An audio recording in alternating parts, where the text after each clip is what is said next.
I will now call the hearing to order. I would like to begin by acknowledging that we are in Treaty 1 territory and the traditional homeland of the Métis Nation. This afternoon on the panel, on my far left is Mr. Diamond, on my direct left is Mr. Peich, and I'm Mr. Hutchins. I'll be chairing today. Representing the Assessment and Taxation Department is Ms. Caldwell, and our Executive Assistant is Ms. Harrison today. We will be hearing applications for revision of the assessment roll in accordance with the Municipal Assessment Act. The matters for which revision is requested have been described in each application, and we will limit discussion to those matters. The statements that applicants or the assessor make at this hearing are sworn testimony, and anyone speaking to the matters must be sworn in. Be advised that comparisons of assessments of properties are not considered evidence of market value by this Board of Revision. The Board of Revision is appointed annually by Council and is independent of it and the City Administration. It makes its decisions on the basis of the evidence provided at this hearing and issues a written order that will be mailed to all parties as soon as possible. Please note that the Board's decisions with respect to an application may be appealed to the Manitoba Municipal Board if the matter pertains to assessed value or classification, or to the Court of Queen's Bench if the matter pertains to the application of exemptions from taxation. Should you wish to appeal, information on how to do so will be included with this Board's order. With respect to the hearing process, I will confirm the matters to be addressed with each applicant following their swearing in. We will then have the assessor's testimony followed by cross-examination by the appellants and then the panel members, and then the appellant's testimony followed by cross-examination by the assessor first and then the panel members. Each side will have an opportunity to summarize if they wish. Once all the evidence about an application has been brought forward, the applicant may leave. The process will repeat for each item on the docket today. The session will close after all the applications have been heard, and the Board will deliberate in private and make its decision based on evidence presented here today. You receive the order by registered mail as soon as possible. As information, all public hearings are live streamed, recorded, and will be part of the public record. And can everybody please make sure their cell phones are on complete silence. Thank you. Kelsey, could you swear in the parties, please?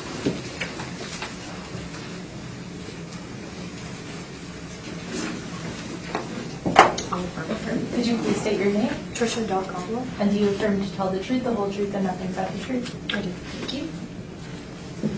And sir, could you please state your name? Les Sitkowski. And do you swear to tell the truth, the whole truth, and nothing but the truth, so help you God? I do. Thank you. Could you please state your name? Sid Story. And do you swear to tell the truth, the whole truth, and nothing but the truth, so help you God? I do. Thank you. Thank you. Thanks, Kelsey.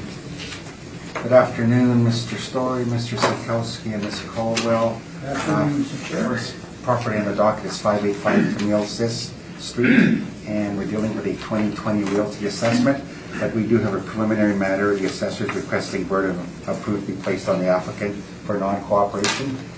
So, Ms. Caldwell, could we start with that, please? Certainly. Looking at the 2017 mailer on page 10, I have a copy of the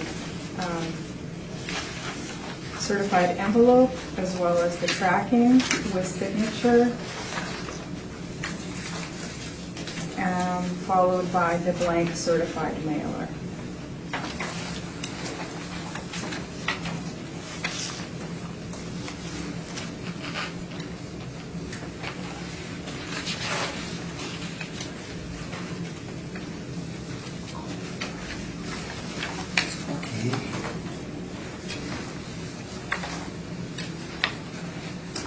Mr. Story, any questions for the assessor? No, we're not contesting the non-compliance issue.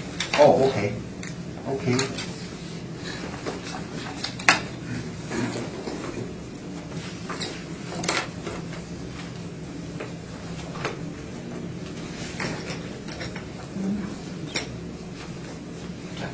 Yeah. Okay, based on that, from the appellant, the non-compliance is granted to the assessor. Thank you.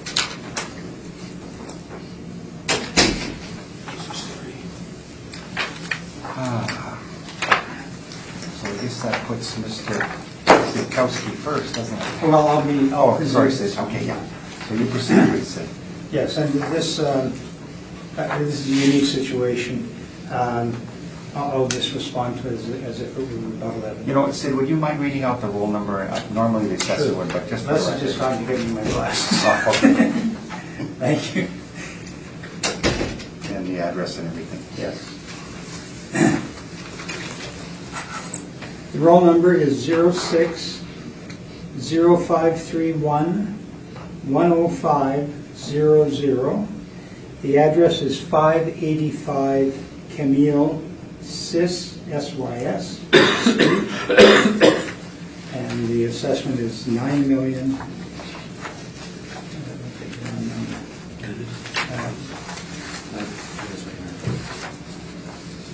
Oh, yeah, 9,937,000. 9,937,000. Thank you.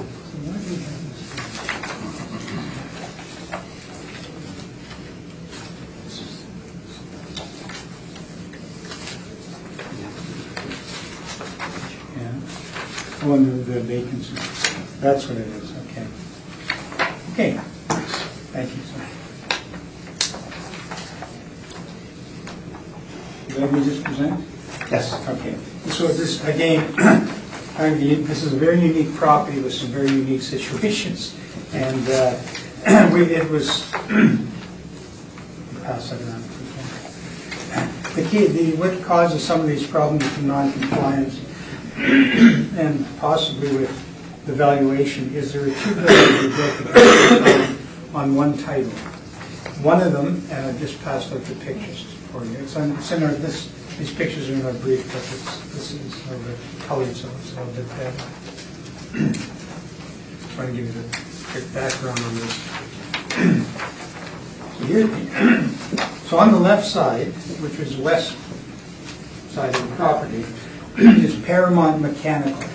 Paramount Mechanical bought this land in the St. Boniface Industrial Park at a very good rate. They're subsidized rates by the city of Winnipeg. And what they did is they built themselves the building with the green front to run their business from. That's Paramount Mechanical. They do, right across North America, they do refrigeration repairs for Husky and 7-Eleven, folks like that. The family's name is Vlahus. At the same time, based on economies of scale, they thought, we have the land anyway, let's build two buildings. One to operate out of, which is the west side, which is with the green, and one we'll put up for lease. So in 2015, and you'll see that on the cover of the assessor's brief, that the construction, the building's age is 215 to 217. So what happens in 215, they built these two buildings. Paramount was finished, ready to accommodate the tenant who was the owner, and the other was put up for lease. But it was left in shell form. So it was built, but the floor wasn't poured in, essentially.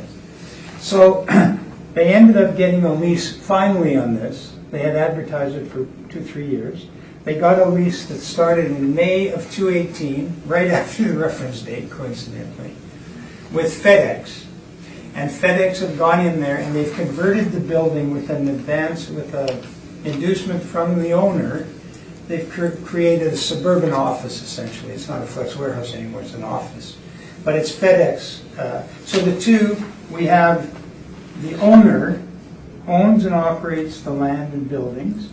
He occupies the building with the green, and as of today, or as of May of 2018, he has a tenant, FedEx, in here. And FedEx is on a 5-year lease. They were given, in the shell space, they were given $220,000 contribution from the landlord to finish it to their liking. They're paying it back to the landlord over 5 years. They're paying a rent that's more flex warehouse rates, albeit post-reference. Their lease is $30,000 a month, $31,000 actually, which works out to about $9.95 a square foot. It's kind of semi-gross because they don't really share things the way typical landlords do. But they, so we have the two buildings. Now, to complicate matters, the land was bought by Vlahus Holdings, who live at, don't work on it, Colby Street out of a house. And they were non-compliant last year because the notice went to the house. They're non-compliant this year because they got some new people and they didn't understand that there's two addresses here. 285 is the address of the one on the west side, and 295 is the address of FedEx, is the other building. So what they tell me, and I don't know how much we're accepting non-compliance at this stage anyway. But what they indicated is they didn't know how to fill this thing out because they couldn't find one of the buildings. And it's only because there's two addresses. There's two civic addresses. So that's the tale of woe for there, is that we've got this property, and we'll complicate it a little bit more. The way it's actually set up is Vlahouse Holdings Limited owns the land, because they bought this land at a bargain, and Paramount Mechanical owned the two buildings. And so we have those things. So what's happened is the only questionnaire that went out was to Vlahouse Holdings, and it went to Colby Street. But they didn't respond, so I'm not questioning it. But I want you to understand the whole gist of the thing. So why are we here? Well, we're here because we're going to accept the non-compliance, but we're going to ask that we look at one item which we were going to ask anyway. We just found out it was non-compliant recently, and that is a cap rate. And so I'll just pass this out, and then I'll be very quick. Pass that out.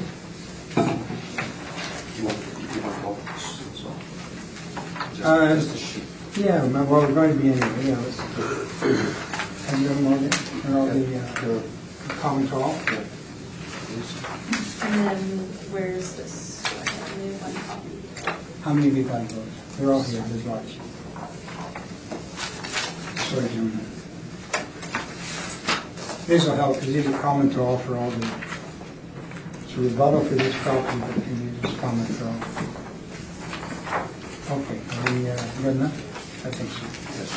Okay, so what I'm going to do, gentlemen, just quickly refer you to the front page. And this is the city's position. I see that there was a change. There's slightly, that's 9.6. I thought it was 10, but we did this with there's some adjustment to vacancy. But in any case, our position today is to recognize and accept the city's position on the market rent. It's 672. The 4% vacancy, we're accepting. The shortfall, we're accepting. We would like the management fee. We've all heard the argument, and we would like to have it reinstated. And most importantly, gentlemen, the city is suggesting that this property have a 6% cap rate. It's our experience that in that particular industrial park, even with brand new buildings with AAA tenants, 6% cap rate seems a little bit too low. So, yeah, 2.5? Yeah. So what happens, so what we're asking is you can just flip the page, bearing in mind the second building, ignore the second building for a minute, but this is the assessment from the cycle from 2 years ago. And you'll see on page 3, actually page 4 of R3 of this actual document, the city used a cap rate on this particular property in 2018 of 6.5%. So what they're suggesting is cap rate compression that I don't think is defensible in this. I think the cap rates, if anything, should be consistent. The industrial park has some, it's been slow developing. It has some issues, and it's common. We do a number of them, maybe a few on Monday. Tenants in that area, or tenants or property owners, there's limited bus service, so sometimes you're shuttling employees after 5 o'clock. The buses stop. And so it's been a challenge for everybody, for the city and whatnot. If you look at page 4 of our brief, you'll see this is coming up this on Monday. This is 70 Begin, also building that in very close proximity. You want to see it in the industrial park. And it's got a cap rate for this site of 7%. It is an older building. It was built in 1978. But the only difference between it and its parameters on the subject is that it's older. But the six, we believe that the 6.5, or we're requesting today that the 6.5 replace the 6% that the city is asking for, and all we're asking is 8.2 an assessment. Now, quickly, the last handout. I think everybody's familiar with the document provided by the city, and Ms. Carver has it in all her briefs, and it's fine, it should be. And what happened is the city, not Trish, but other assessors have suggested that this information is provided to the property owners to let us know how they arrived at their cap rates. So let's look at these properties for just a moment.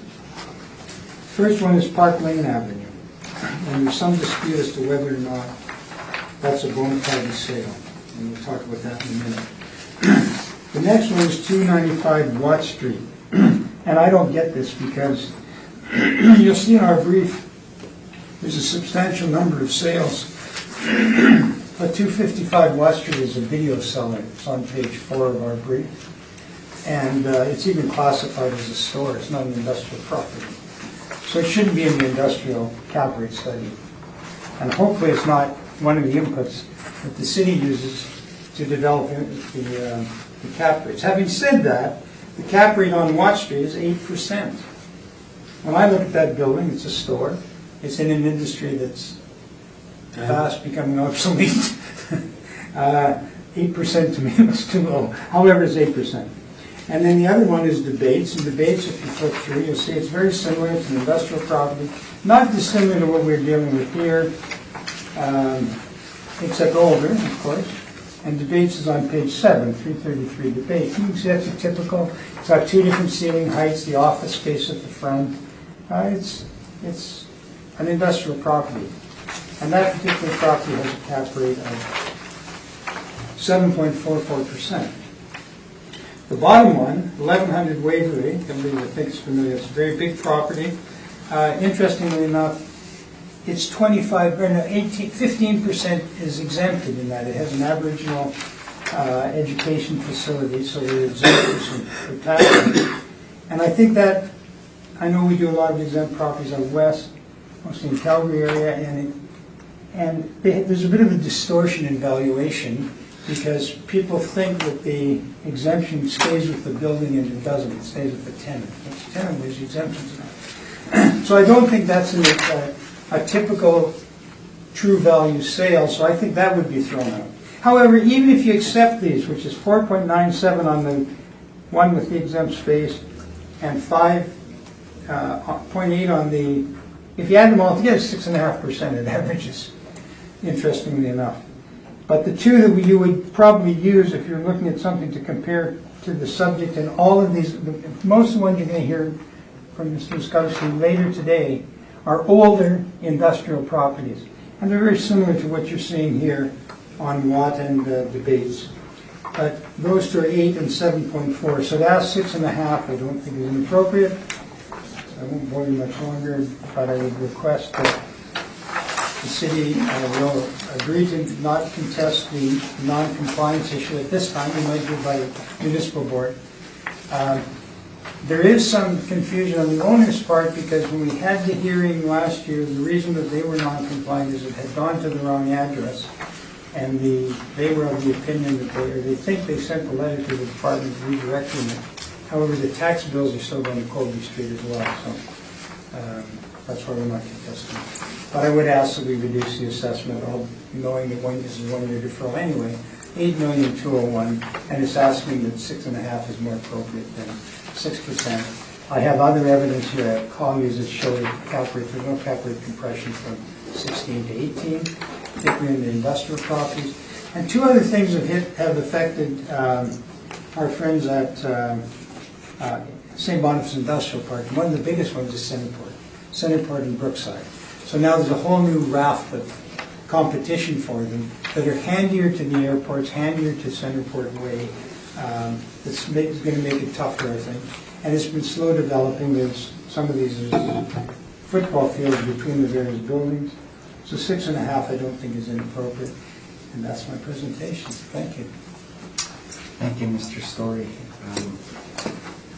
Trish, any questions?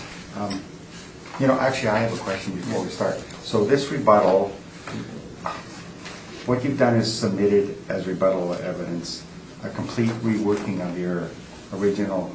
No, we're just rebutting the cap rate, just to show that all we're accepting everything the city says. We're just rebutting cap rate. It's not new evidence. Well, but you reworked all your numbers. No, we don't change. I'm looking at page 3, and you're originally at 7,476,000. Is that? No, Am I just reading this? Yeah, On the that's original correct. brief. So now you've Oh, reworked. Yes. yes, we changed it, we had an 8% cap rate, and we're suggesting 6.5. But then you changed your lease rate Yeah. to 672. We're accepting the city. You got a higher NOI than the city has on your rework, on your rental. That's, Yeah, okay. So we're suggesting that we're accepting, just to go through the cover page. It's not new evidence. We're suggesting that we're accepting the 6.72 that the assessor has suggested in the position. Right. We're accepting we're asking for the 5%, and we're asking that the cap rate be increased from to 6.5. We were higher before, we were looking for a lower number before, we get a higher. I cap guess rate. this could be the assessor's question, but I'll ask it. Yeah. Wouldn't it be appropriate just to apply the new cap rate to your existing NOI at 598,067, if that's what you're saying? Yeah, we can do that, that's fine, it's up to the board. We're just being honest that we've got, the big issue here was non-compliance. We were able to explain it to the owners as to how they have to operate in the future, and the thing that was concern to them was a 6% cap rate didn't make sense. Yeah. Being in the building, in the business, so we just asked them to be 6. Sorry. And we'll leave it up to the board to pick the amount. Okay, sorry, Tricia, sorry, I thought my mom will ask it already, you know. no, thank you. No, I don't really understand, because you even have our numbers wrong in this rebuttal. So, may I interject for a second? Sure. So just changing the cap rate to 6.5 and applying that cap rate to the original NOI that we have of 598,067. Right. The value that we would arrive at it would be 9,201,000. Sorry. Yeah, Yeah. 9 billion. So we'll suggest that. Okay. Of course, that doesn't include your 5%. that you're asking. Well, that includes the 5%, yes. Okay, that's, Yes, the NOI, the NOI 598, if you take a look at the original presentation, Yeah. it does include the 5%. okay. It says- Yeah, we'd like it reinstated. Okay, Sorry. so just to confirm, just for clarity, are you requesting the 9,201,000 now? Yes. Okay, Sid? Yes, and just in summary, the anomaly here is at the reference date, 47% of it, which is the second building, was vacant, wasn't even developed completely. So that would also, that's why the cap rate, part of the justification. So we just asked for the cap rate adjustment. Okay, Thank you. so Trish, now we know what we're dealing with, okay? Okay. Any questions? I have no questions. Harvey, any questions? I don't have any questions. I think we've asked them, and we're still not sure they're answered. Sorry, I asked out of order, but I thought we'd get it, No, I- figure out what's going on here. I have no Jeff, questions. Okay. Okay, so just to confirm, there's 2 properties and the address is, There's 2 Two addresses, buildings, 585. 585 and 595. but they're all under one roll number. One roll number, and I don't know why that happened, to be honest. Because it's single title, I take it, and the tenant, it would have been up to the property owner to subdivide if he wanted 2 roll numbers. Yeah. Yeah, they have to subdivide land to itself. It's put 2 titles and then be 2 roll numbers. Yeah. Okay, thank you. Trish, when you're ready, please. All right.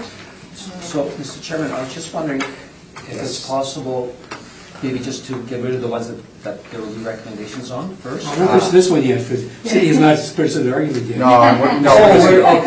We're going to go through them one at a Gotcha. time. I'm sorry, I apologize. No, you're okay. Okay, We're going to Trish. get out of here fast. No, we're just so used to Early. we're just so used to the city presenting evidence, and I decided. You're invisible. I thought I was done too. Thank you.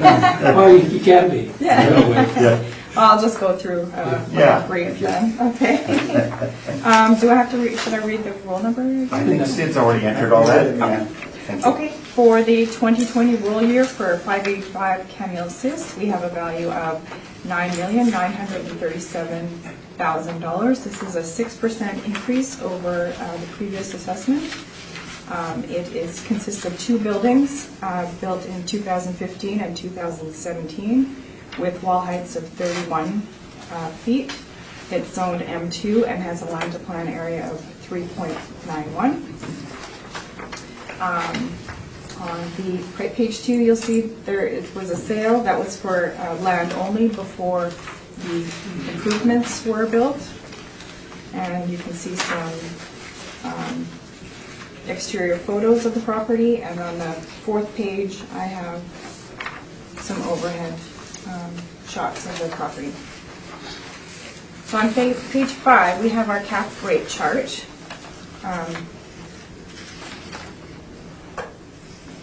All industrial cap rates fall between 5.5% to 9.8%, but 60% of them fall between 6.34 and 7.8%. On page 6, we have our income workup. We have a total leasable area of 91,018 square feet, and I did not work out the overall rent.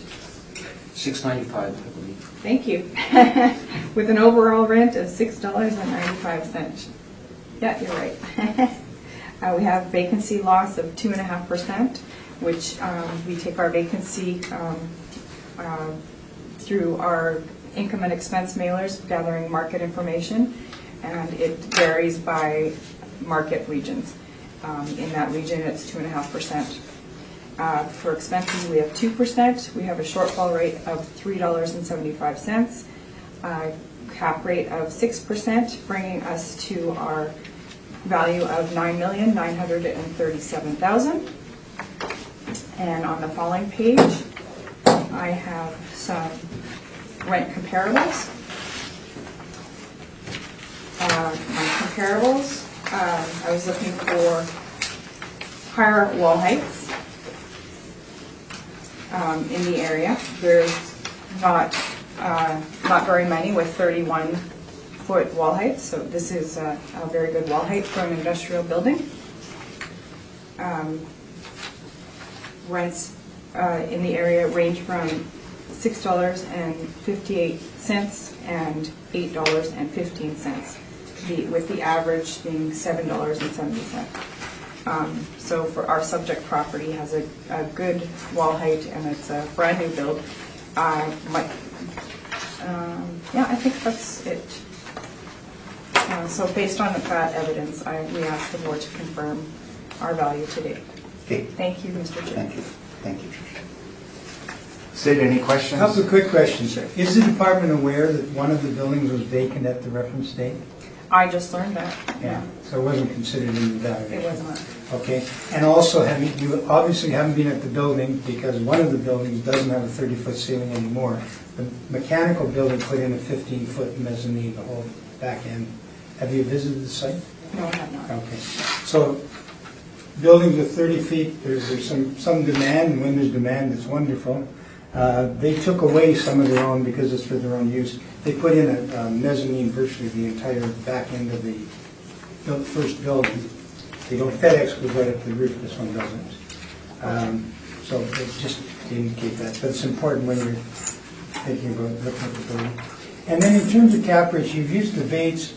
Can you, I don't want to put you on the spot, can you explain what the city is thinking when they sent that document out with those 4 properties of industrial sales, cap rates?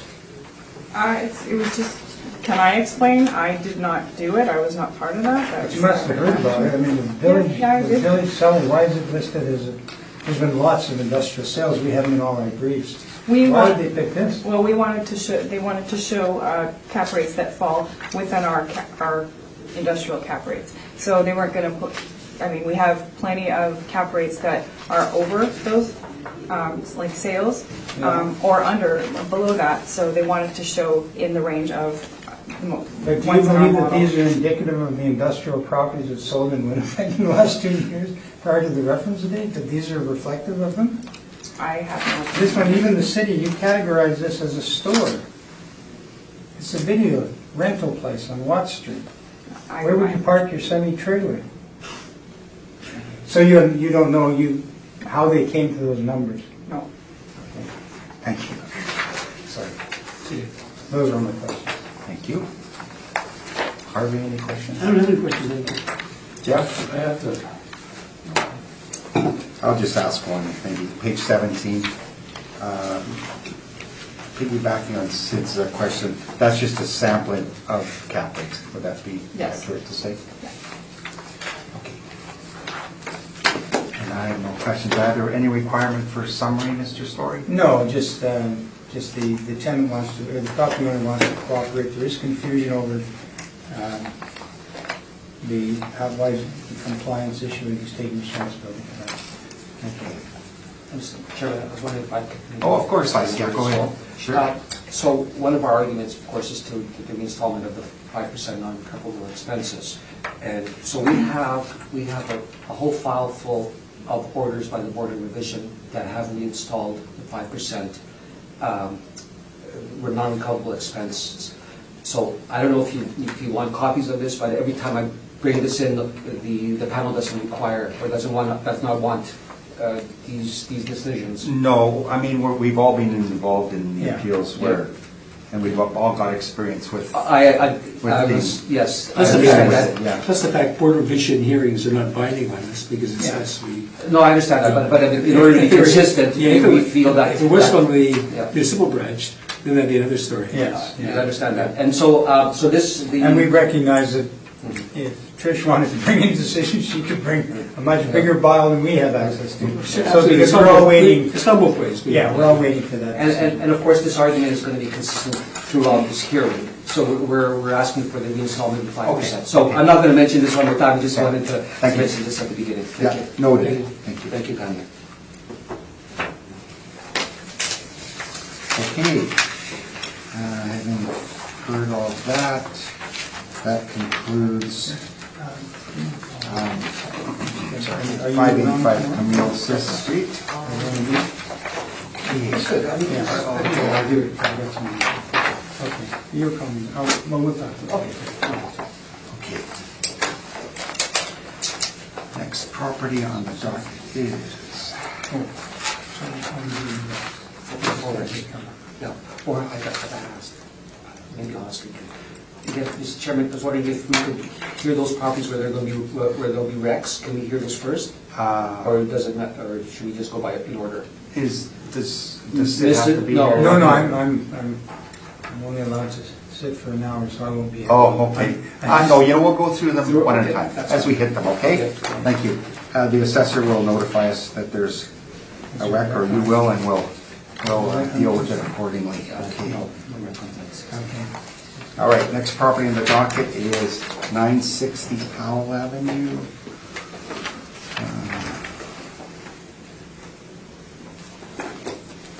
Powell Avenue. Okay. And what are we dealing with here? All right. We are dealing with just the 2020 realty appeal, no issues? Nope. Okay. When you are ready, All right. please. This is rule number 0701097600, 960 Powell Avenue. For the 2020 roll year, we have an assessed value of $8,943,000. This is a flex warehouse building, one story, built in 1965, with wall heights of 14 to 18 feet. It's zoned M2 and has a land to plan area of 2.58.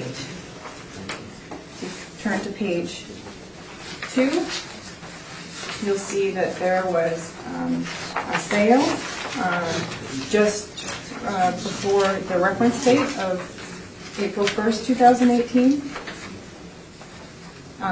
as well as the subject property leases. In the next following pages, I have some photographs, some exterior photographs on page 3, as well as some overhead shots on page 4, where you can see the different buildings. Page 5, we have our cap rate chart, which I've gone through. So I'll go to our workup on page 6. So the property is divided into 12 business premises and has a total leasable area of 125,874 square feet and has an overall rent of $6.52. There is a 15% vacancy loss on this property. I have to mention that it was not 15% vacant through the reference period. This was the previous reference period. It was on there for that, and when it rolled over for the new cycle, the override, the 15% override carried with it. When I calculated the vacancy, actually in their income and expense mailer for 2017, they report a 7% vacancy for 2017.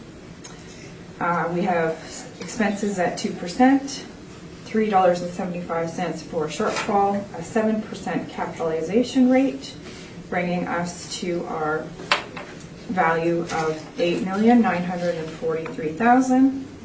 I'd also like to point out that if you, in the income and expense mailer at the back of the report on page 13, the actual NOI is higher than our model NOI. So then on page 7, I have some rent comparables. All my comparables are in the subject neighborhood with lower ceilings like the subject property, the same vintage, and rents range from $6 to $7 per square foot. Based on this evidence, we ask the board to confirm our value today at $8,943,000. Thank you, Mr. Chair. Thank you, Ms. Caldwell. Mr. Sikowski, any questions of the assessor? Chief, Mr. Yeah, just, Oh, okay, he's still here. One, I've had some involvement with this property as well. Okay. I've had involvement with all of them. You indicated that the 15%, that the actual vacancy was something less than that? Well, they report for 2017, 7% vacancy. Yes. Now you see that in the rent roll that Harris Trucking is one of the tenants? Yeah? Are you familiar, they're also the owner? No, They're the owner of the building? Okay. Okay. So what happens is they bought it, it had some empty, it had 11,000 square feet empty when they bought it. But they bought it because Parker, who's one of their largest tenants, 24,000 feet, wanted to expand it. So there's an opportunity, that's what gave rise to the purchase. That's why we're here. You know, we're asking for a speed basis on the purchase because there are other elements involved in this thing. But the 15% you've given them is appropriate because they were in fact vacant. But that has subsequently, 6,000 of it has leased out now to this company called Parker, which on your, if you go to page, what page is it? Page 6. Page 6 of your brief, Parker's 24,000, oh, it's on here, sorry. Flip it over. Where's the subject?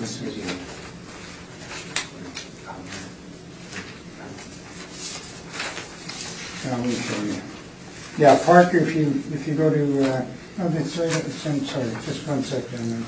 There's one page here of subject lists. Gotta find the paragraph.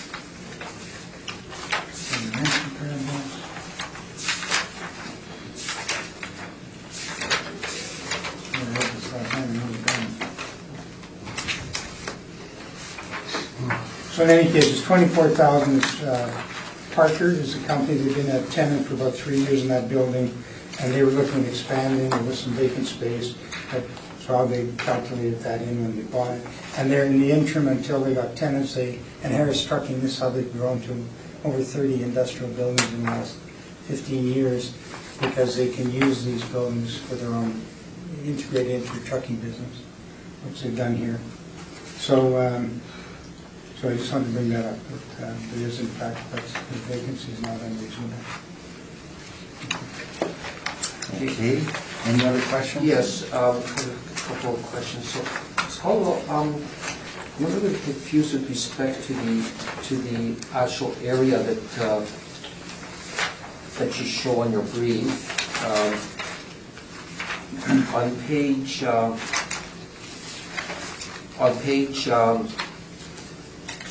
6 of your workup, you show an area of 125,874 square feet.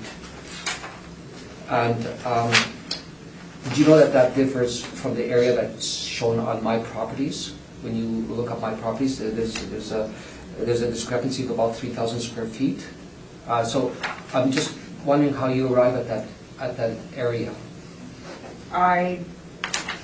I don't know. That's what we have in our system. It's possible that there is a mezzanine or second floor space. Oh, no, there isn't. I don't think so. Is it in the evidence? Yeah. Okay.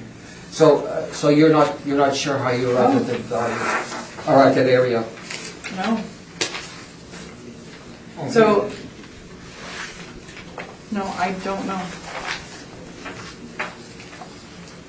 I just, this is Harris Transport. They're occupying the vacant space 11-3, and that's Parker, and they're now 30,000. So again, Oh, so actually, leasable area on your property, when you see it, you have more than we do. well, but I'm trying to get at as to why there's a discrepancy. Oh. I'm not saying that that wasn't the question, that we have more, or that wasn't my assertion. I'm just wondering why discrepancy. I mean, my properties, which obviously you have access to, or the apartment has access to, shows the area of 128,000 square feet, 128,660. Right. Yeah. So it's possible that's common area or something that's unleasable. Except it says leasable area on my properties. Well, we are not using it. We're not valuing it as leasable space, that space, so. And then here, just if I can get that. Okay. And just, I found my page 2 is on the double-sided, and I apologize. Could you go to page 2 of your brief quickly? Just in, Trish? And you'll see on here, I just want to confirm this for the board. If you look at the tenant list, you'll see that Harris Transport is number 970, unit 970, it's the third one down, and that's the owner. And they're occupying it, was vacant when they bought it. And if you go to the very bottom, or 3 from the bottom, Parker Canada is a company that was contemplating expansion. Harris Trucking also do the trucking and do some other work with them in the south end of the city. So, but that's why. So that explains some of the vacancy stuff.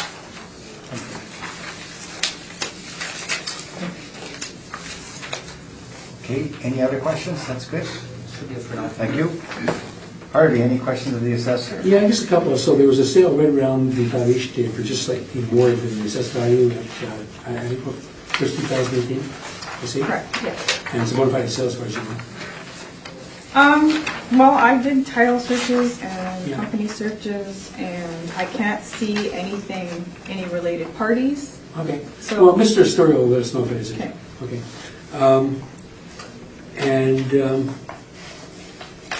15%, what would, that was because you took the actual, you carried it forward, but what would the model have picked as a model of vacancy factor of... For this area? Yeah, for this area. Just one second.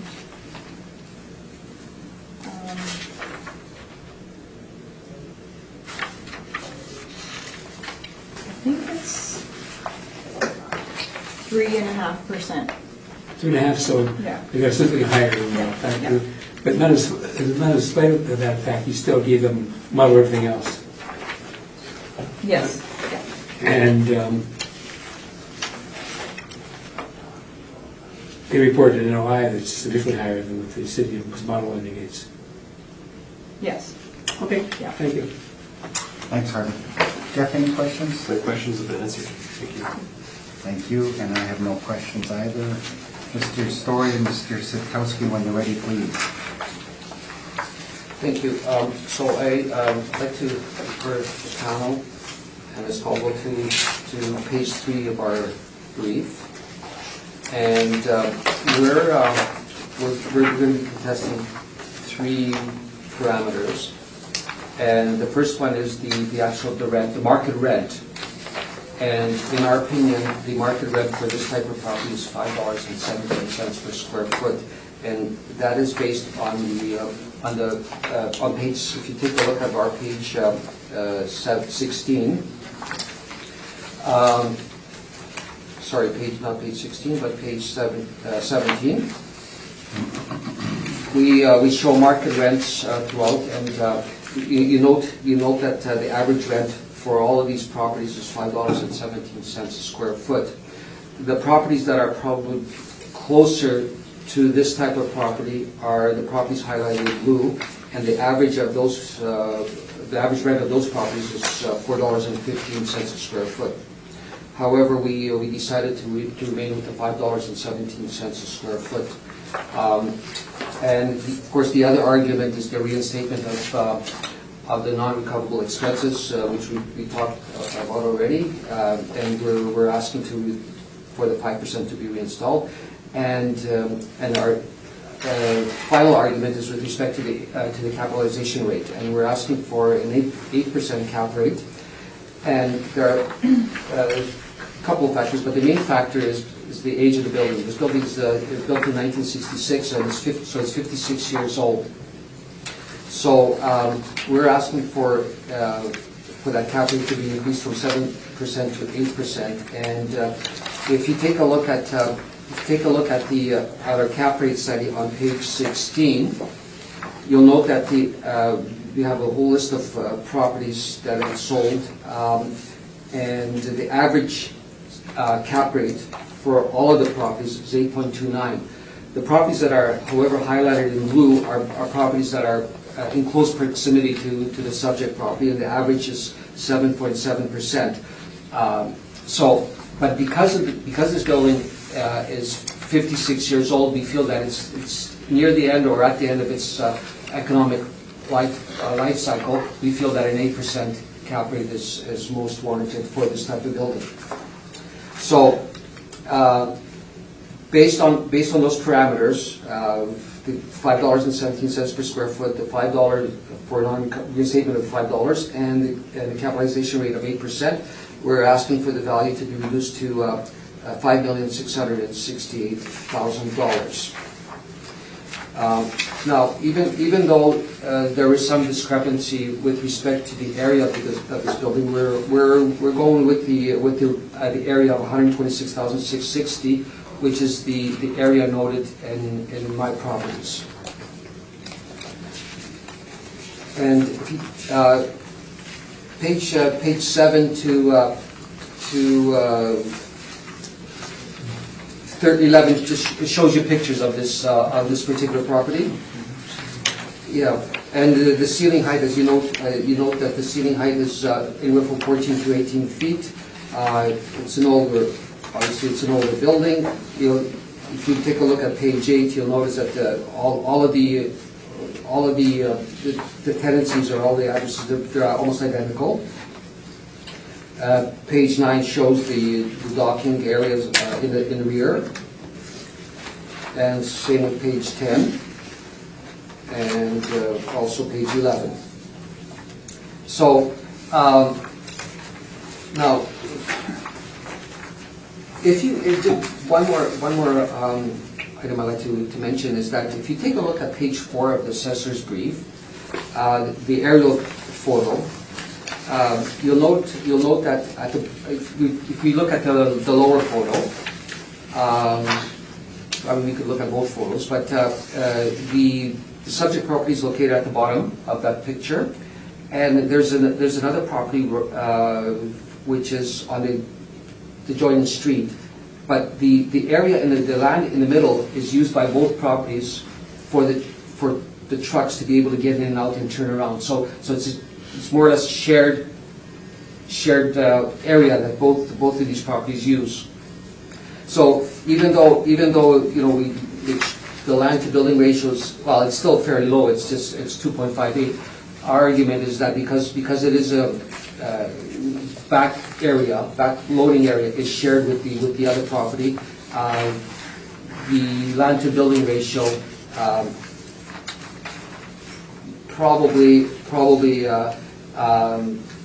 should be reduced to less than 2%.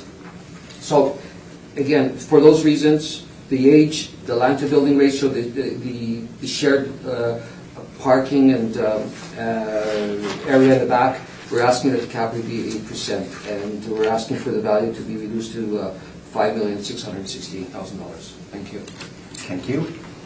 Ms. Caldwell, any questions of the appellants? Sure.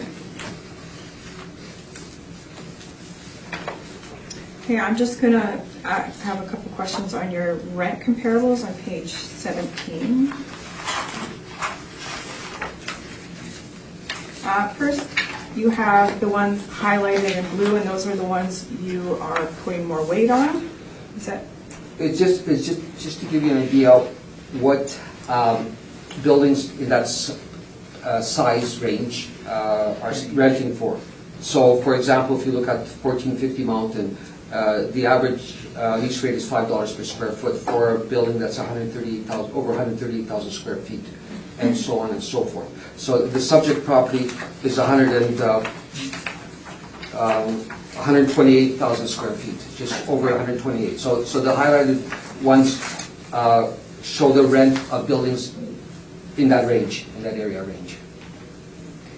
Okay, so I'm just going to start with the first one that's highlighted, 1450 Mountain. That was expired 2015. That's well before the reference period. Okay, but I'm not arguing for $4.50, because the average of those blue highlighted buildings is $4.15. I'm not asking for $4.15. I'm asking for the average of for the rent to be $5.17. Okay, so we can go through the rest of the rents because, let's see, I'll start with the first one at the top, 550 Century. Are you aware that there was a step up to $10? And when did that step up begin? I don't have it written down. We Here, take it in here. 58 Hutchings. Just if we go back, Expired. can I answer that? Yes. Of course, the step-ups are recognized, whatever year we're in, whatever the step-up amount is at that time. No, that's not, I could have brought my files with. Oh, you should have, because some stuff. Okay. Yeah, so you cannot answer when the step up had occurred, right? That's right, but it was before the reference date. Well, what we do is we look at step-ups, because we spend a lot of time on analyzing these. We look at the step-ups and whatever is that the prevailing reference date? That's the step-up we use unless we made a mistake. Okay. Well, maybe some of them are mistakes. Yeah, maybe. 58 Hutchings. That was expired as of the reference date. Well, some of these might have been renewed as well. Okay. Well, it was renewed on the reference date. The reference date was expired. Okay, so it was renewed 4 years later at $6.75. So that's what it would be at the reference date for this assessment. But I mean, I could keep going, but I won't. You can.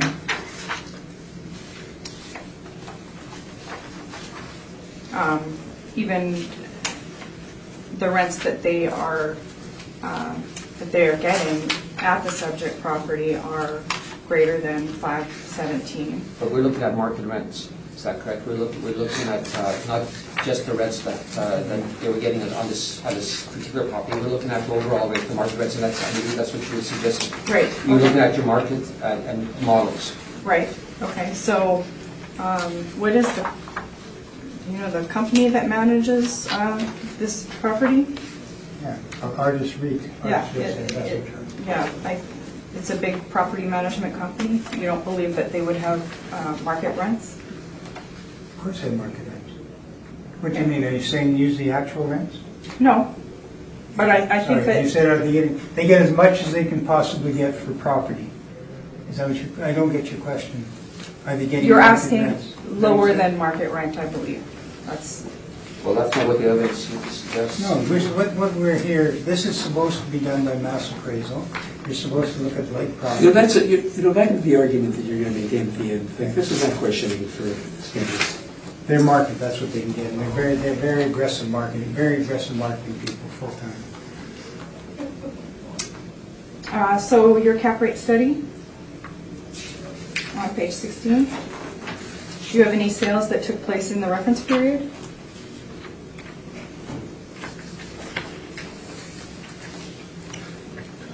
What's that?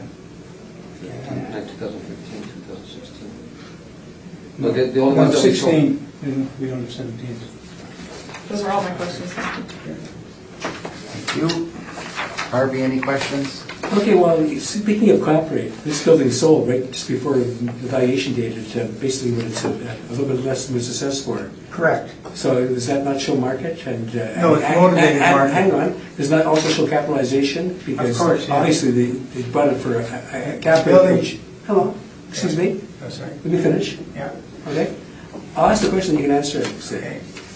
Okay, just lean back a bit. I'll address the question. I Okay. can't lean back, it hurts. Okay, so the first thing is, the property itself is indicative of its assessment. Would you agree with that? Absolutely. Okay. Second question is, the fact of the matter is that when it was bought at that price, Yes. it shows the capitalization value. They figured out what that is, based on the rents it's achieving? What they bought it at? Yeah. No, because they were the existing tenant. They were the remedy. No, I don't know. I don't have. But the best indicator of what a good capitalization rate for this building is the building itself. We just happened to sell at fair market value just before the date. Absolutely, but you have to look at motivated purchaser, motivated vendor. We have a purchaser who saw an opportunity, and he's done this throughout the city for many years. And that's to buy buildings that have a problem. And this building, Trish mentioned it to the board, it had a history of vacancy, and that's why they gave the 15%. And you got 15% even though it's got less than that. So the purchaser Hang on, went- you're happy with the 15% that the city's giving you for vacancy even though it's less than that, but you want market rents, but you think the city's too high. Well, the So you don't like the rent- model rents for, hang on, Yeah. you don't like the model rents, but you like the vacancy factor that's been given. And if you had a model vacancy factor, you would be getting 15%, which would be like, I think the, is in here, be like 3.5%. So you're basically asking for your cake with one hand, but you want to eat it with the other hand. Excuse me, I don't want to argue with No, you about this, please. but here, you have to understand this. The 3.5 is what the mass appraisal shows that the overall, for this area, and I'm going to call this the northwest sector of the city, older buildings, because these buildings were bought in two portfolios, they're all old buildings.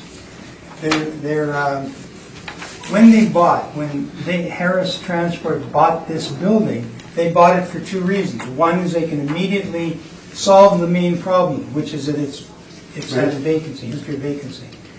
Number two is they wanted to get Parker because they do a lot of business with them. And on page 2, you'll see Parker has 24,000 square feet. They're paying $550 a square foot at $216 rent. That's probably close to market rent, Okay. $550. So that's on page 2 of the assessor's brief. That's a page I couldn't find before because it's double-sided. Okay, here's my question, Sid. Now, the third Yeah. question I have Yeah. is that on the information form that was sent to the owner, Yeah. he indicates that he's getting an operating income of $755,007, which is well above what the city has. Mhm. So does that not also show that maybe it's under-assessed rather than over-assessed? I don't believe so. I don't think so. I have to analyze it. I haven't analyzed the NOI. I can't tell you that. But the NOI, these landlords are not unlike many other landlords that are required to give inducements to get tenants. And that would maybe distort NOI. I haven't analyzed. We don't analyze the questionnaire. I don't know. Okay. So I can't answer that. Okay, thanks. I don't know. That's my questions. Thank you, Mr. Chairman. Thanks, Harvey. Jeff, any questions? Just a brief one. You made reference to the land-to-building ratio. Could you give me the land-to-building ratio in Yes. regards to the market cap? You've made an argument that there's Yes. some congestion. Yeah. Of all of those the structures that are there are all on the same title, though? They're all, no, they're on different titles. They're different But titles. this is a portfolio of buildings all built by same contractor about the same time. Okay. And what happens is when you're determining cap rate, it's age first consideration. Yes. Second is location. Third is condition. Fourth is land to building ratio. Yeah. Fifth is ceiling height. So when you look at these, you gotta remember, the world is changing. What you got in your hand are industrial warehouses, but what the market is building today are flex warehouses. Go down to Keniston, 1301 Keniston. Those are warehouses. They're not, they're flex warehouses. They've got more than 20% office component. They're closer to suburban offices than they are to flex warehouses. So these aren't, these are an old style. This was an acquisition of two portfolios that comprised 100 buildings almost. Sheldon Burns, Ada Properties, Ada Holdings, and Ing. And these properties were bought, they're all from the same area, they're all sharing, they sort of move on the same lands. There's a whole street, That's okay, Steve. Yeah, Let's just deal that's with great, the thank you. subject. You've answered the question. Sorry, if Yeah. I misunderstood your question. Were you asking if these three buildings were in the same Correct. role? Yes, they are. Yeah. These three buildings? Yeah. In this, he was Yeah. asking if they belong to the same roll number. You said that the top building. Oh, no, you said title. You said title, not roll number. Well, the title will be the same thing. Yeah, same Yeah. thing. Give a number for each title. Okay. This is all the same property. All these three buildings are in the same roll Yes. number, right? They're all owned by the same. And they have, I don't know, if I'm going by memory, they have like a 2.5 or something land to building ratio. Thank you. Yeah. Which is doable, but not ideal. In the new stuff, you're looking at 4-to-1 to have access and Okay. egress. Thank you, you Thanks, answered my Steve. question. Yes. All right, all my questions have been answered. Any requirement for summary? No, I'm good. Thank you. Les or Sid? No. Summary, okay, thank you. Mr. Chair, Yes. if I may request a 2-minute recess? Of course. Thank you. Go ahead, 5 minutes. I will now call the hearing back to order. Next property on the docket is 120 Bannister Road, and we're dealing with the 2020 realty assessment. When you're ready, Ms. Caldwell, please. All right, this is roll number 0709191300. For the 2020 roll year, we have an assessed value of $2,643,000. This is a flex warehouse building on Bannister Road. It's 1 story, built in 1974, with a wall height of 18 feet. It's zoned M1 and has a land to plan area of 3.09. On page 2, you'll see there's B-mill sales on the subject, and there are 6 leases in place. Page 3, you can see some exterior photos of the property, and on page 4, you get an aerial view. Page 5 is our cap rate chart. Again, 60% of our cap rates fall between 6.34 and 7.8%. And go to the income workup on page 6. So we have a total leasable area of 32,000 square feet, divided into different business premises, with an overall rent of $6.25. We have vacancy loss at 3.5%, expenses of 2%, $3.75 for shortfall, a cap rate of 7%, giving us our estimated value of $2,643,000. I'd also like to mention that looking at their income and expense mailer at the back of the brief, when you remove amortization, rent adjustments, interest, etc., their NOI is actually higher than our table rate NOI. On page 7, I have several rent comparables, all flex warehouse in the subject market region, with lower wall heights like the subject, and rents vary between $6 and $6.70 per square foot to support our overall rent of $6.25. And based on that, we ask the board to confirm our value today at $2,643,000. Thank you, Mr. Chair. Thank you, Ms. Caldwell. Mr. Sitkowski, any questions of the assessor? Just a couple, please. So, have you had a chance to drive by or inspect this particular property? Yes, I have been there several times. You've been there, okay. And your the values that you have arrived at, they're based on your models, is that correct? They are, yeah. And the rent is based on your models as well? Yes, it's all model driven. So if the rent that was garnered on the subject property, I think the average was $596. That's not part of the model, is that correct?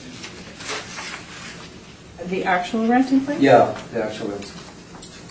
Well, this is all model generated based on market, but when I worked it out, I got $6 that they had, but I could be wrong. But they're not the actual rents, they are model driven rents. And this building was built in 1974, so it's a 46-year-old building. When you look at buildings that old, that seem to be near the end of their economic life cycle, do you adjust the cap rate, or do you look at the cap rate to determine what the value of that particular building should be? Well, the 7% cap rate is higher because of the age of the building. So what would be the normal cap rate for this type of building if it was new? Well, if it was brand new, it'd probably be below 6%. Below 6%. Yeah.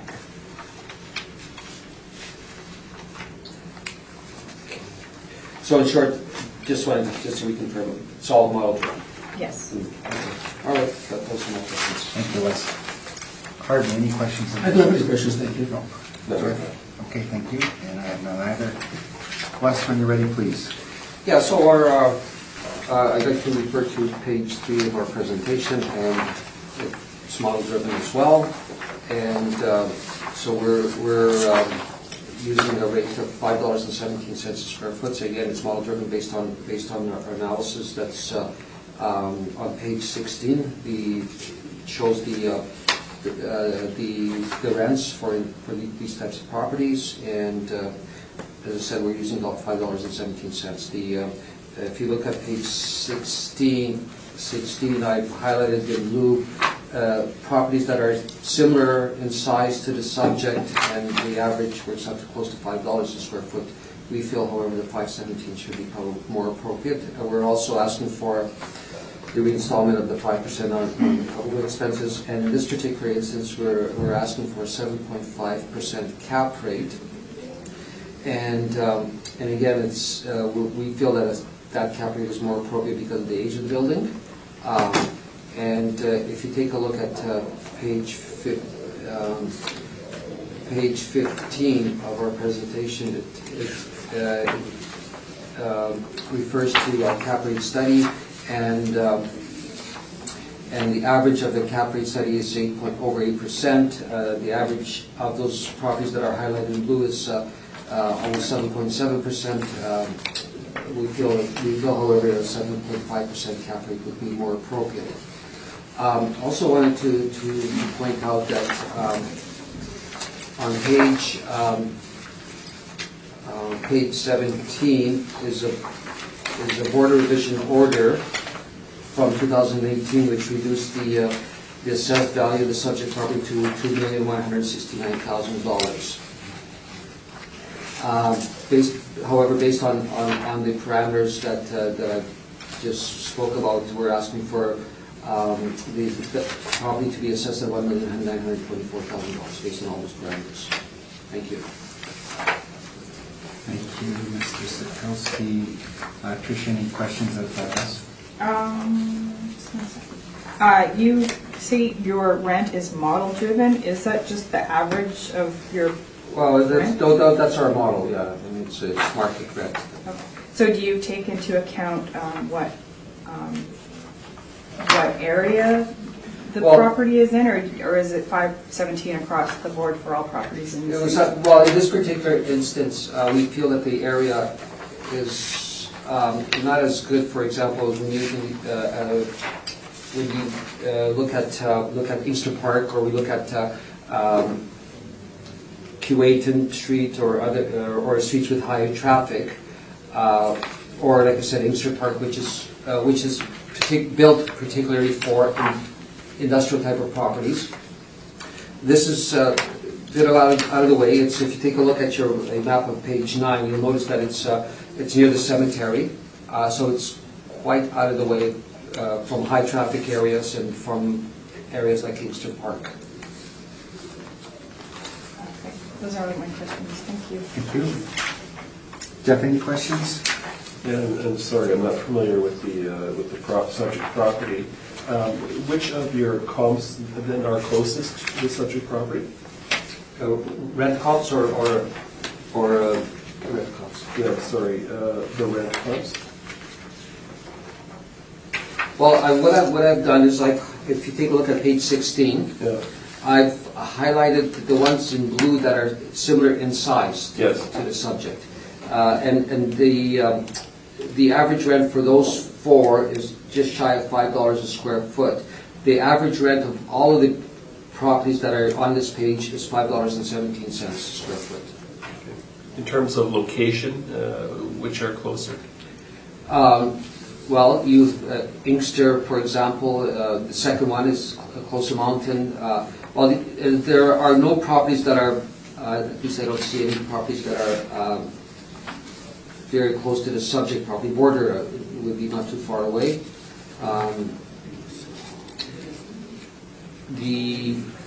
Mountain Century, they're all in that the northwest corner of the city.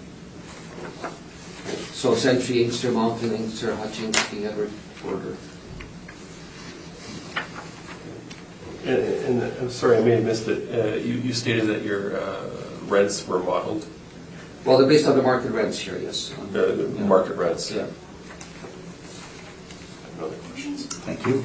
Harvey? I don't have any questions, thank you. Okay, thank you. I guess just to confirm, Les, so you're presenting maybe for the rest of the hearing the same cap rate study? Yes. And Tricia had to ask questions related to that cap rate study, so that'll be noted. And also the rents appear to be the same? Same, yes. Okay, so she had asked questions regarding those leases and that thing, and we'll consider those questions and answers when deciding. And questions from me, I think I am good. Any requirement No. in summary? Les, you okay? No, I'm fine. Okay, thanks. That concludes 120 Bannister Road.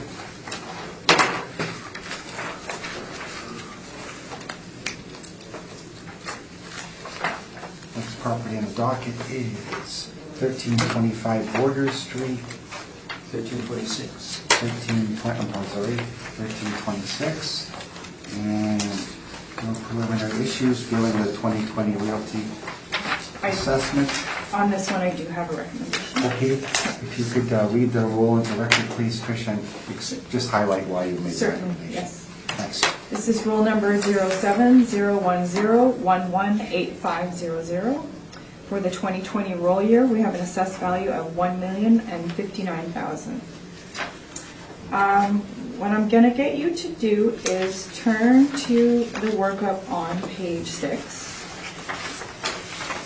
So you'll see under the leasable area, we have two pit premises. The second one with 87 square feet, that's unleasable area.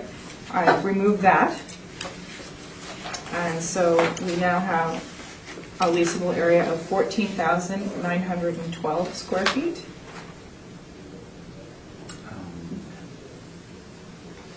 I guess that would be less. So removed. before- Oh, sorry, I apologize, 14,825 square feet. Sorry. At a rate of $5.60. And as well, I have increased the cap rate from 6.4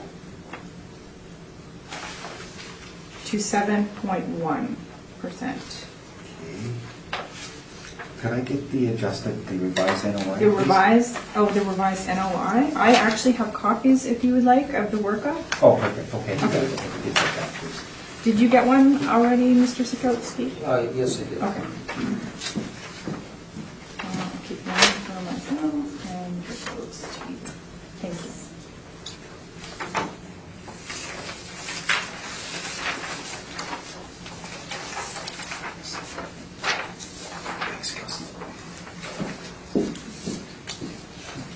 And so the revised NOI is $75,881. And then with the new cap rate of 7.1%, we have a new value of $935,000. Les, in agreement? Yes, we accept. Okay, so recommendation accepted. Thank you. And to confirm, it's revised NOI and revised cap rate for a new value of $935,000. Okay, any questions from the panel at all? Okay, so that concludes 1326 Border Avenue.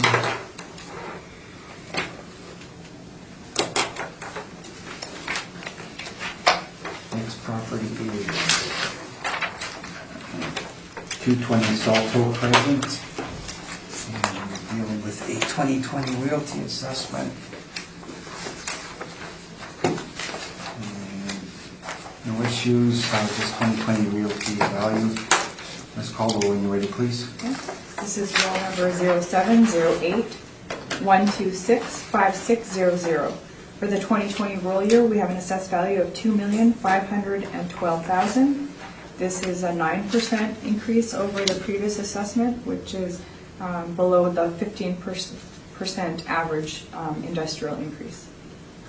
This is a one-story building built in 1985 with wall heights of 22 feet. It's zone M2 and has a land to plan area of 3.11. Second page, you'll see there have been no sales. It says no subject leases. There are 2 tenants. I'm not quite sure if one of the tenants may be an owner.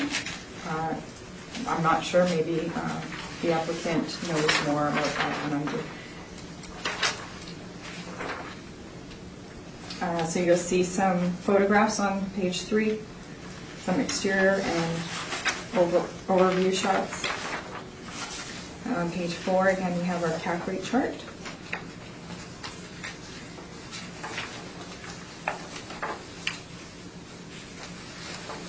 So page 5, we have our income workup. There's a total leasable area of 30,662 square feet at a table rate of $6.10, vacancy loss of 2.5%, expenses of 2%, shortfall rate at $3.75, an overall cap rate of 7%, bringing us to our value of $2,512,000.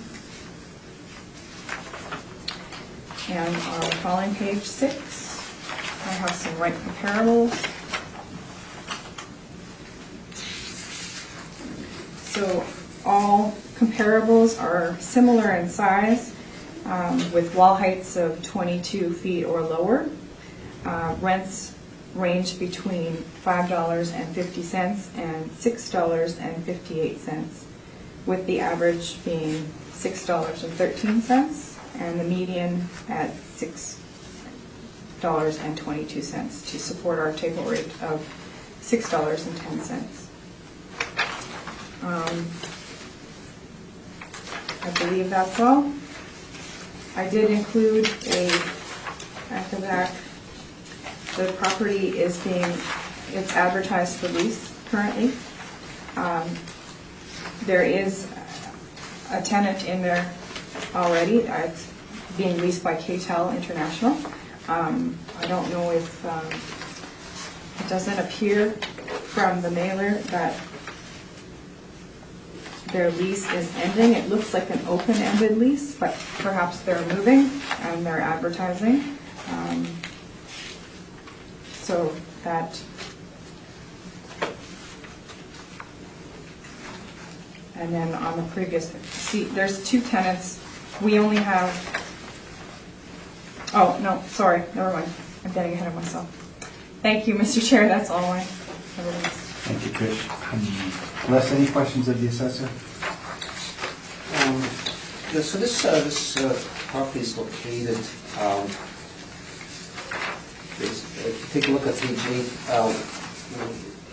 north, quite a bit north of Ness Avenue in St. James. Now it's west of the airport. It's west of the airport, and do you know there's bus service to this location? This is Murray Park Road, or Murray Industrial Park? Yeah. Yes, there is. So there's not much traffic though. I mean, going into that area, the roads are they're not thoroughfare roads. Is that correct? So would you look at this? Would you look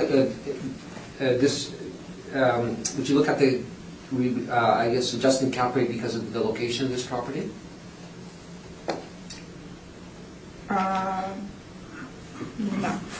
No, not necessarily. It's in an industrial park.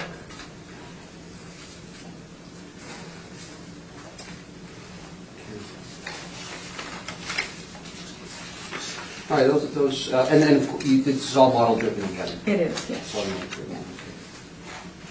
All right, those are my questions. Thank you, Les. Harvey, any questions of the I don't have assessor? any questions, thank you. Thank you. Jeff, is it? And I have no questions either. Les, when you're ready, please. So, just we'd like to refer panel to the assessor to page 3 of my presentation.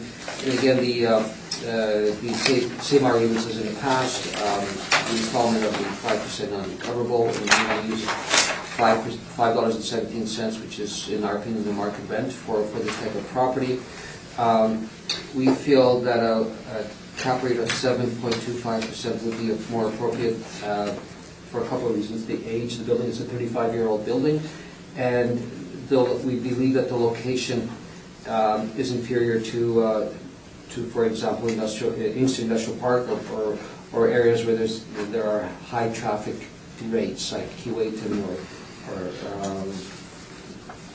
King Edward, those areas. So in short, we're asking for, based on those parameters, we're asking for the value of the building to be reduced to $1,907,000.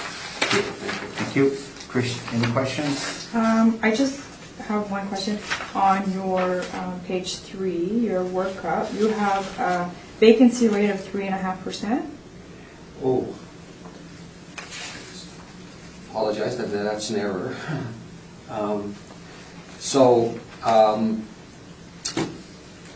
Should be 2.5%. So we're not arguing that. So I apologize. So then, of course, that will change the NOI and the final value.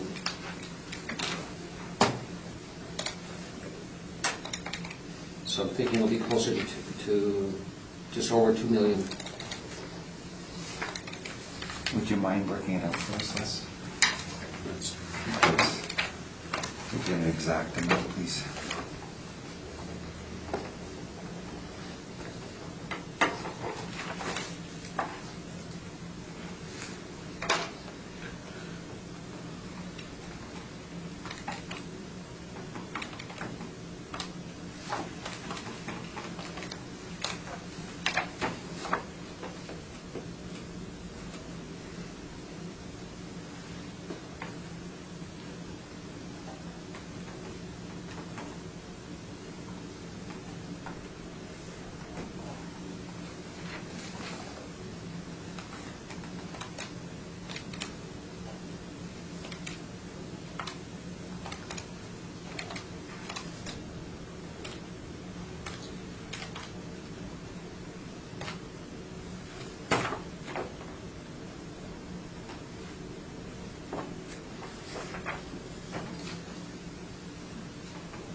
think we both calculated it. You did? Okay. Yeah, 1,929,000. 1,929,000. 29. Okay. Sorry about that, Steve. No, that's okay. All right, Okay. so that's what I'll be asking. Okay, thank you. Are you finished, Trish? Is that your only question? Yes, thank you. Harvey, any questions? No. Okay, thank you. Jeff? I'm good too also. Requirement for summary? Oh, I'm Good, okay, thank you. That concludes 220 Salto. Next property in the docket is 961 Powell Avenue. I have a recommendation on this property also. Okay, thanks. 161, sorry, bear with me. So that's a 2020 the assessment. Okay. And Mr. Zitkowski, so the assessor's got a recommendation. He's got a revised workup for us. Have you been able to review this? I know the bottom figure is, and I accept the bottom figure. Okay. Okay, Trish, would you mind going through it, please? Sure.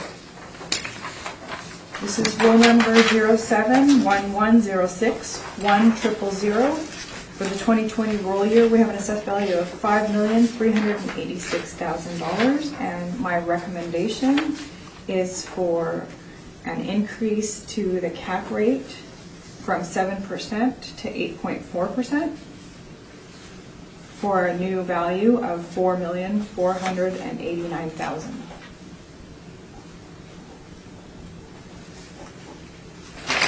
From 5,386,000, okay. Sorry, did you read the roll number and everything, and you did? Okay, Yeah. sorry. And last year, agreement, okay, accepted, okay? Okay. Thank you both. Any questions of the panel? I just have one, just on the basis of the 4%. Sure. Yeah, so this is, let's see, if you look on page 4 of my brief, you'll see the best one to look at is the bottom picture. The smaller property in the back, you can see behind there, there's a little creek. So the ground is collapsing and this building is structurally unsound. Okay. So they have structural issues on this rear building, so I Okay. increased the cap rate. Okay, that's good, thanks. Thanks, Harvey. Jeff, anything? And I'm good too. Okay, that concludes 961 Powell Avenue.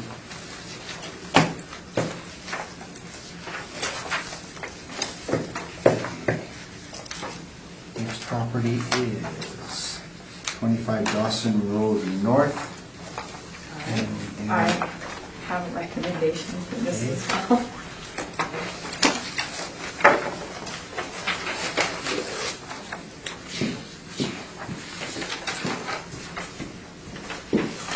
Thank you.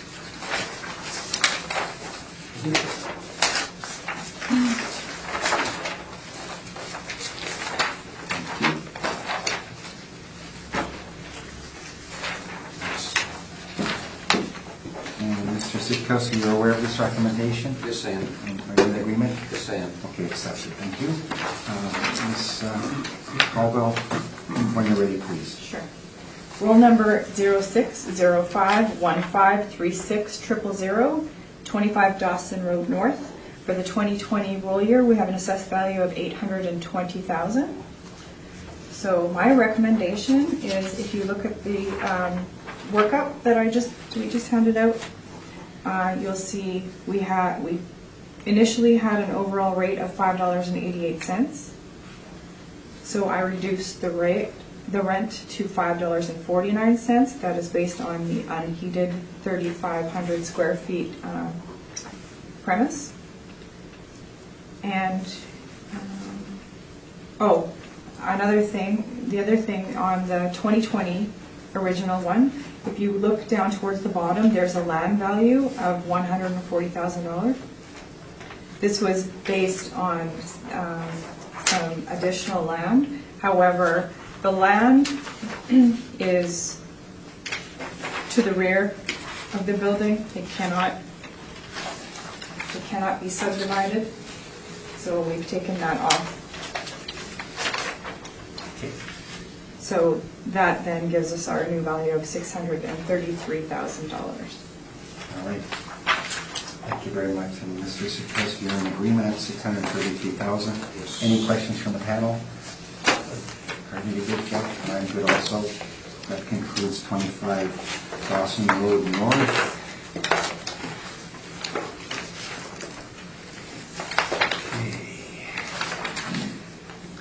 Next property on the docket, 1475 King Edward Street. And we're dealing with the 2020 realty assessment. When you're ready, Ms. Harwell.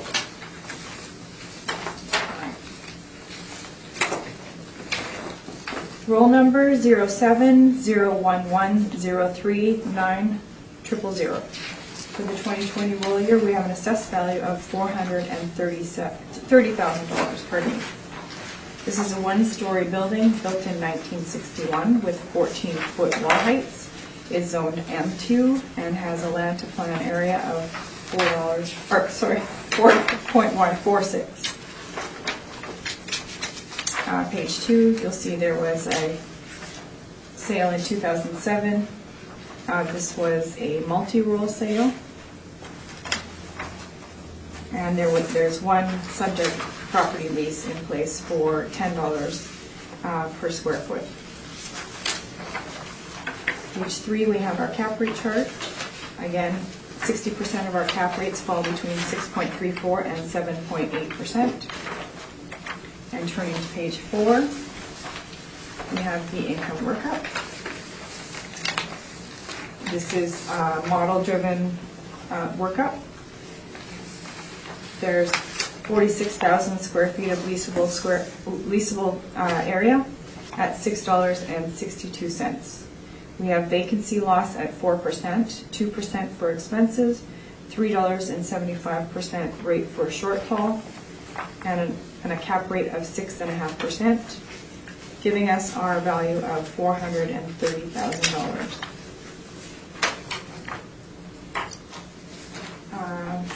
And I have some photos of the property. I don't know how they got mixed in here. Usually I like to put them right up front. And on page 7, I have some rental comparables.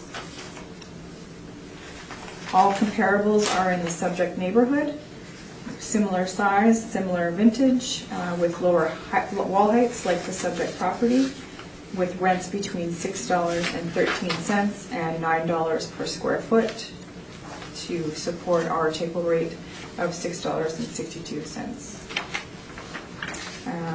Based on that, we ask the board to confirm our value today at $430,000. Thank you, Mr. Chair. Thank you. Les, any questions of the assessor? Yes, thank you. Ms. Caldwell, page 2, you show that the tenant is paying $10 per square foot. Correct. And you use a rate of $6.62 a square foot. So I guess in your opinion, that's not indicative of market value? The $10?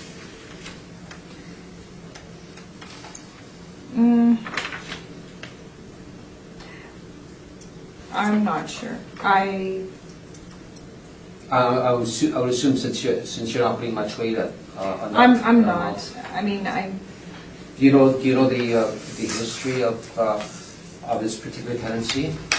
Do you know what's inside, what this building's being used for? I don't. It's mostly.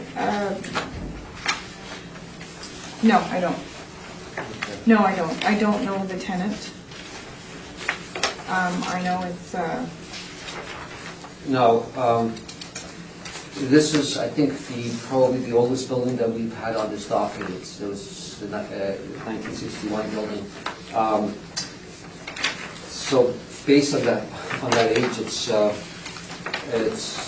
what is it, about 60 years, almost 60 years old. So you wouldn't look at adjusting the cap rate to a higher amount because of the age of this building?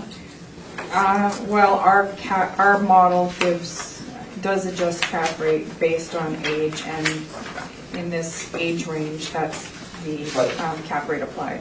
But if we look at page 3 of your capitalization rate study there, you show that for industrial properties, the cap rate ranges from 5.5 to 9.8%. So what type of property would be in the higher range than, let's say, closer to the 9% range? There's a lot older buildings, specifically when I'm thinking industrial, like locked warehouse buildings that are, pre-1940s and whatnot. Okay, so a 1960 building, would that fall closer to the low point or the higher point, or somewhere in the middle? Oh, sorry, can you repeat A that? 1961 building, would that fall somewhere close to the 550 cap rate, or in the middle, or closer to the 9.8 cap rate? Closer to 9.8. So, let's say 7.5% would be maybe more appropriate? Oh, I didn't understand what you were saying. It's closer to 9.8 than it is to 5.5, but it's still 7%? Well, you're using 6.5%. Sorry? Your cap rate is 6.5%. 6%, sorry. But the cap rate that you're using is 6.5%. Okay. So the question is, again, the question is for building this age, where, in your opinion, would it fall in that range from 5.5% to 9.8%? Or where should it fall? It's model driven, and it falls at 6.5% based on the age and the area and the size. I It's understand. not just based on age, it's also based on market region and leasable area.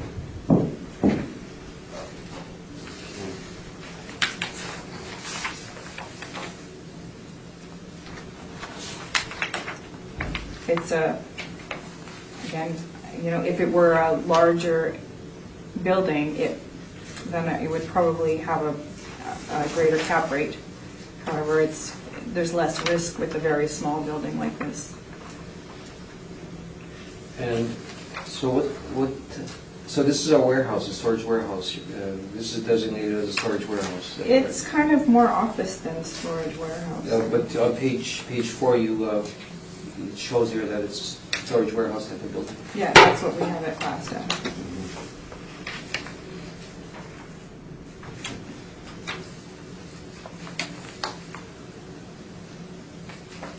So again, it's model driven. It's in your model shows you that it should be $6.62.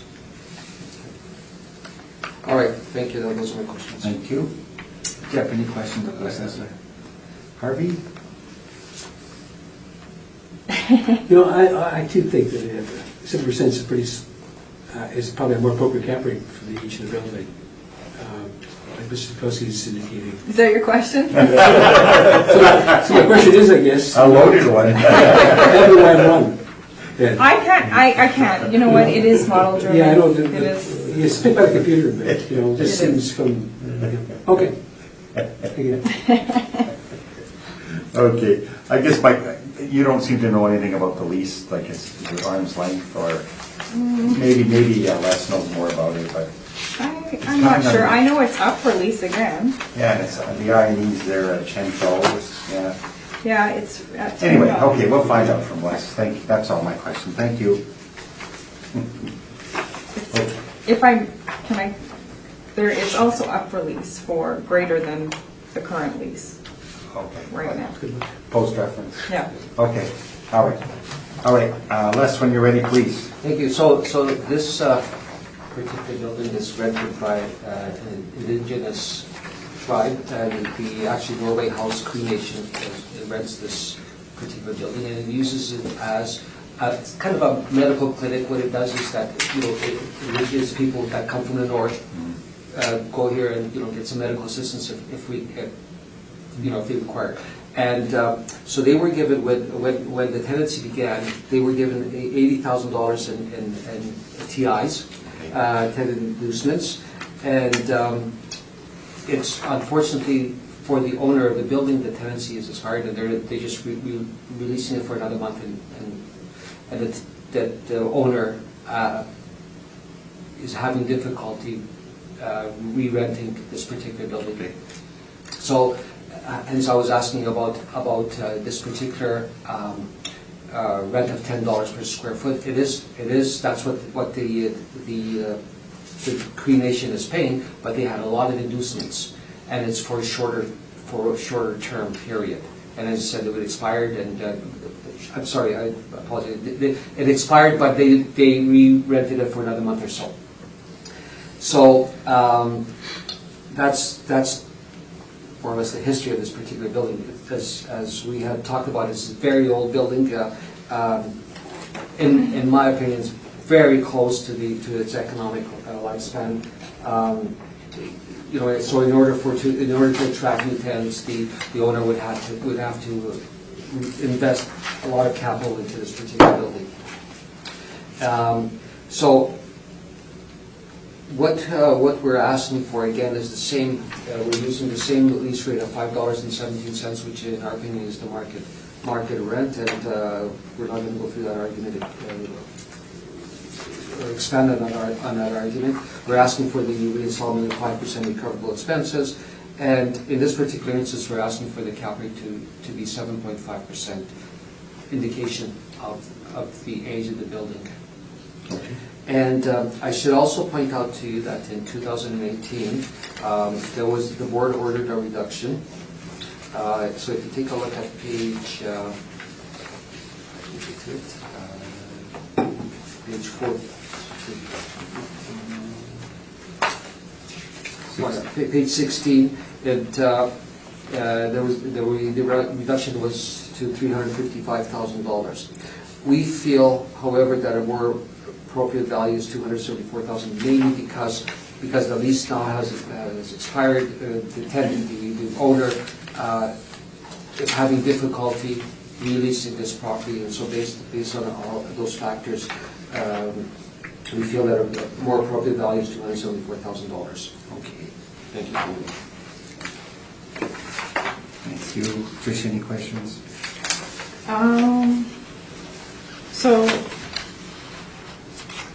Sorry, you included the rate, the assessed amount for 2018 on what page was that? Oh, that was page 17? 16. 16 and 17. Okay. So it was reduced to $355. Okay. Did you appeal that to the Muni board? To the what board? To the municipal board? No. No. But you're asking for less than? Well, as I mentioned, the circumstances have changed. The lease is expired. It's very difficult. This was a medical clinic, so it's a specialized building. It would be very difficult to lease this particular space to anything other than somebody who wanted to run it as a medical building. So without a huge investment in capital, it's very difficult. It would be almost impossible to rent this building as it sits right now. Okay. Those are all my questions. Thank you. Thank you. Jeff, any questions? No, I'm good. Harvey? No questions, thank you. I'm good too. So that concludes 1475 United Street. Okay.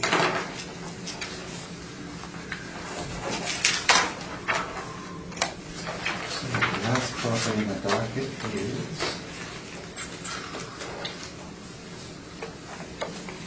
1560 Seal Avenue. I do have a recommendation for this property. I don't have a workup because we just did this. Okay. Maybe you could go through it slowly Sure. with, or do you have the numbers? I have the numbers. Okay, yeah, we'll do that. Okay, unless you've seen it and you're in agreement? Yes. Okay, well, I should confirm the value first, before I ask you, sorry. Okay, 1560 Seal Avenue. Trish, when you're ready, please. Sure. Roll number 0309-300-3165. This is a 2019 appeal, and for the 2019 Oh, sorry. roll year, Okay. we have a value of $3,282,300. So I'm just gonna go to my recommendation. If you turn to page 6, where we have the workup, we had a rent of $6.94. That rent is being reduced to $6.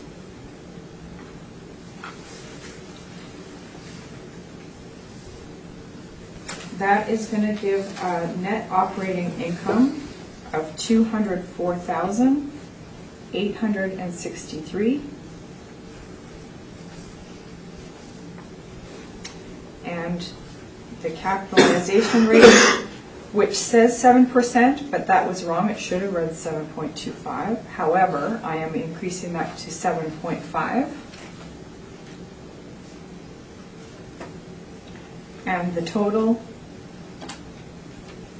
new value is $2,731,500.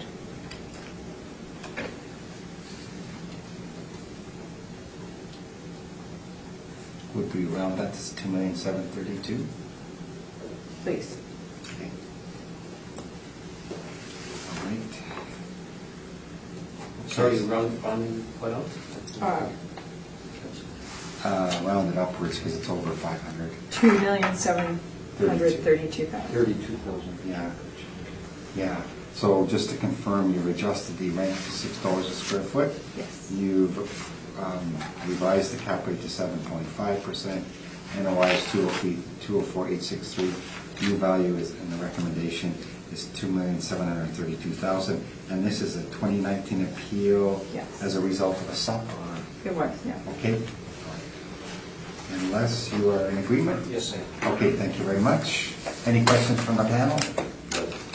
Yeah, so the building, I'm looking at your pictures on page 3. It looks like a pretty nice building, 1074. It looks pretty up to date. It is. So on what basis did you increase the cap rate? Okay, this is a confusing property. If you link it on page 4, the overhead view. The parcel of land to the right, that used to be on this roll. It used to be one roll number. So they had all this property, they had all this excess land. Mm-hmm. So there was a replot, and this portion of land was sold off. When the assessor in our department did the replot, they removed this excess land, and then they overrode the total assessed value. It came in, like the model came in higher than what we have here. Or, yeah, it came in higher. He didn't, actually, I don't want to name names, but they did not override rent or cap rate. They overrode the total value, and it wasn't round. That's why it's not rounded. There's no notes on why he adjusted it. He doesn't remember. They don't remember why they adjusted it or overrode it. And so I put in these values, the rent and the 7.5%, to come up with this value in order to produce this workup. So all I had was a number to go to. I had to have a workup that worked out to this. I couldn't find any comparables to support this in this area. Okay. So you had a final figure that you wanted to achieve, so you manipulated the rent and the cap rate That's to correct. get to that. Correct. Because, as a precedent, it seems like it's a high cap rate for a building looks like that, and that's why I questioned it. But, okay, I see what you did. Yeah. I don't, Yeah. I just, when I was looking at it, I was going, I don't know how to support it. I don't know how to do it. And the assessor who worked on this didn't recall why he had made the adjustments or whatnot. Okay, that's my questions, and I'm not sure if there'll be any others from other members. Yeah, so, But I also have to look at, because we have 2020 value come in. I also have to look at that and what it's increased to and go back based on that. yeah. Does that So, make sense? did the original 3,200,000 include that land? And then it was removed? I'm just... No, it didn't. Okay, No. but you were looking at the 2020 value also? Yeah, yeah. Trying to balance it. Yeah. Okay, but it is a 2019 appeal supplementary assessment because of a replot, right? That's correct, Okay. yes. All right. Thank you. Did that answer? You know, Sort of? well, you told me you had to get to a number. Yeah. So, I mean, I've done things like that too. Okay. But, you know, it's not the most satisfactory way of doing it. I kind of worked backwards. Okay. Okay, that concludes our hearing. Thank you both for appearing. Thank you.